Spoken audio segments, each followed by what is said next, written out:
Make sure you like and subscribe to my channel for more hadiths.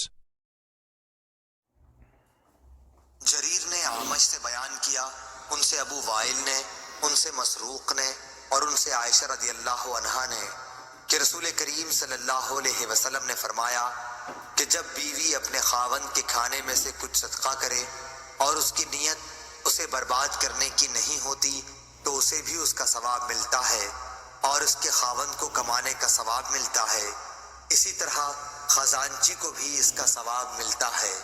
صحیح بخاری حدیث number 1437۔ ابراہیم بن سعد نے بیان کیا، ان سے ان کے والد نے، ان سے ان کے دادا نے اور ان سے ابو بکرہ رضی اللہ عنہ نے بیان کیا کہ نبی کریم صلی اللہ علیہ وسلم نے فرمایا مدینے پر دجال کا رعب بھی نہیں پڑے گا۔ اس دور میں مدینے کے 7 دروازے ہوں گے اور ہر دروازے پر 2 فرشتے ہوں گے۔ صحیح بخاری حدیث نمبر 1879۔ ابن ابی ذئب نے بیان کیا، کہا کہ ہم سے سعید مقبری نے بیان کیا اور ان سے ابو ہریرہ رضی اللہ عنہ نے کہ نبی کریم صلی اللہ علیہ وسلم نے فرمایا لوگوں پر ایک ایسا زمانہ آئے گا کہ انسان کوئی پرواہ نہیں کرے گا کہ جو اس نے حاصل کیا ہے وہ حلال سے ہے یا حرام سے ہے۔ صحیح بخاری حدیث نمبر 2059۔